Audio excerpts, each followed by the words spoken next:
Hello दोस्तों, जैसा कि आपको पता है हमने अपने यूट्यूब चैनल पर फ्री में शिवा बैच लॉन्च किया है, जिसके अंदर हम लोग यूपी पीजीटी 2022 केमिस्ट्री के लिए एक सीरीज लॉन्च किए हैं, जिसके अंदर हम डेली 2 क्वेश्चन कराते हैं जो कि यूपी पीजीटी के क्वेश्चन प्रीवियस ईयर क्वेश्चन होते हैं। ठीक है, और इसके हम डिटेल एनालिसिस करते हैं। आपको इसका फीस सिर्फ और सिर्फ क्या करना है, हमारे चैनल को सब्सक्राइब करिए, शेयर करिए, लाइक करिए, यही इसकी फीस होगी। तो बिना समय गंवाते हुए बढ़ते हैं अपने क्वेश्चन की तरफ। तो हमारा आज का क्वेश्चन है जो कि यूपी पीजीटी 2016 का है। इसने पूछा है the delta H for a reaction is independent of which of the following. इसमें से ये पूछ रहा है कि जो डेल्टा एच है वो इसमें से किस चीज़ पर डिपेंड नहीं करता है। ठीक, बाकी जो भी व्यक्ति ये क्वेश्चन देखा होगा उसको आंसर तो पता हो गया होगा, लेकिन जिसको नहीं पता वो लास्ट तक बने रहिए, आपको आंसर पता चल जाएगा। तो सबसे पहले चलते हैं कि डेल्टा एच का जो है एक्सप्रेशन लिख लेते हैं। इसके बारे में जो मैं अभी बना रहा हूँ बॉक्स, इस बॉक्स के बारे में आपको मैं बाद में बताऊंगा जब इसका कोई और क्वेश्चन आएगा मैक्सवेल का। तब तक मैं इसको ऐसे ही देख लीजिए। Good physics have studied under very fine teacher. तो हमें डेल्टा एच का अगर एक्सप्रेशन निकालना है तो डेल्टा एच के एक्सप्रेशन के लिए हम क्या करेंगे, वी डी पी हो जाएगा प्लस टी डी एस। तो यहाँ से हम देखते हैं जो डेल्टा एच है हमारा वो टेम्परेचर पे डिपेंड करता है। अरे एंथैल्पी है यार, एंथैल्पी टेम्परेचर पे डिपेंड करेगा, मतलब ये आंसर तो हमारा नहीं है। बाकी इन दो चीज़ों को हम डिस्कस कर लेते हैं। ठीक है, इन दो चीज़ों को हम डिस्कस करते हैं और इस पर भी वॉल्यूम पर डिपेंड करता है। ठीक, यहाँ से हम देख सकते हैं। तो चलिए देखते हैं कि पाथ पाथ फंक्शन और इनिशियल स्टेट फंक्शन क्या होता है।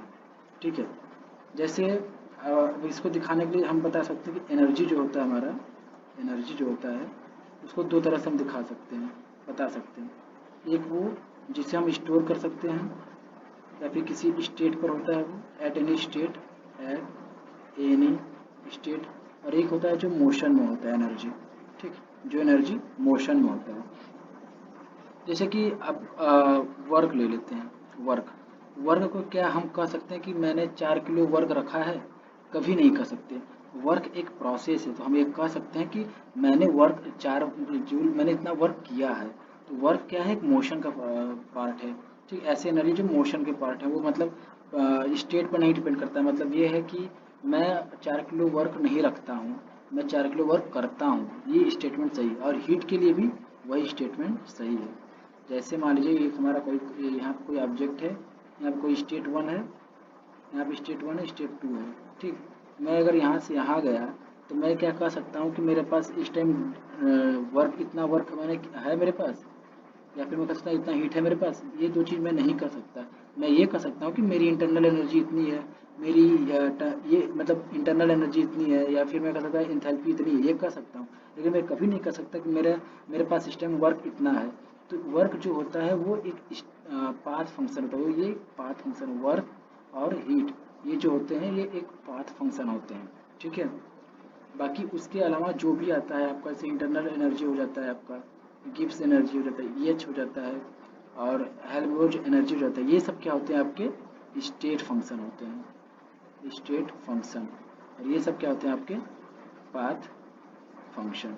बस इतना याद रख लीजिए, वर्क और हीट जो होता है पाथ फंक्शन होता है। बाकी कोई भी क्वेश्चन आएगा आप कर लेंगे। अभी रुके रहिए, आपको अभी एक और क्वेश्चन मैं इसी में करा देता हूँ जिससे आपका आंसर हो जाएगा। बाकी इसका आंसर तो आपको पता चल ही गया होगा।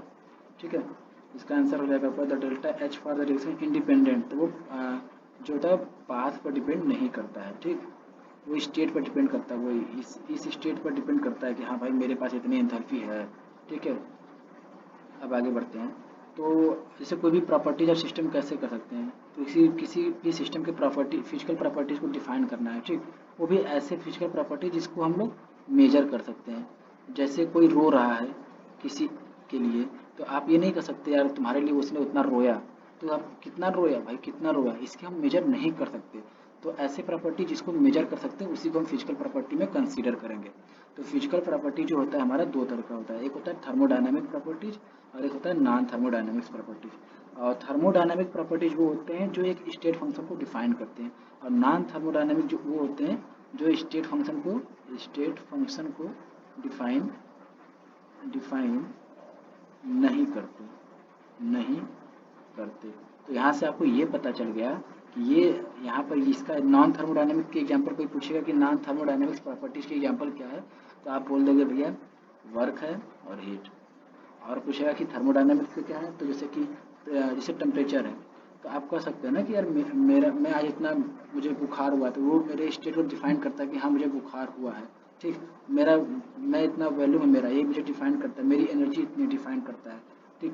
तो ये सब स्टेट फंक्शन को डिफाइन करते हैं, इसलिए इनको थर्मोडायनेमिक प्रॉपर्टीज कहते हैं। और ये सब नहीं डिफाइन करते हैं, इसलिए इनको नॉन थर्मोडायनेमिक प्रॉपर्टीज कहते हैं। तो हमारा जो आंसर था ये तो पता चल गया, इसका आंसर क्या है, पाथ फॉलोड। तो बाकी अगर इससे आप इतना मतलब मेरे पूरे सेशन के पास इतना आपको मतलब समझ में आ जाना चाहिए कि जो वर्क है और जो हीट है, वर्क और हीट दोनों जो है पाथ फंक्शन है। इसको रट लीजिए, पाथ फंक्शन है। पाथ फंक्शन में आएगा वर्क और हीट, और कोई नहीं आएगा। और वर्क और हीट किस में आ जाएंगे, non thermodynamic and non thermodynamics properties भी यही होते हैं। उम्मीद है कि ये वीडियो आपके पसंद आया होगा, आप इसके बहुत चीज़ें सीखे होंगे। अगर आप इससे कुछ गेन करते हैं तो प्लीज़ हमारे चैनल को सपोर्ट करिए और सब्सक्राइब कर दीजिए इसको, वीडियो को अपने दोस्तों के साथ शेयर कर दीजिए और वीडियो को लाइक कर दीजिए, ठीक है। थैंक यू, मिलते हैं आपसे नेक्स्ट लेक्चर में।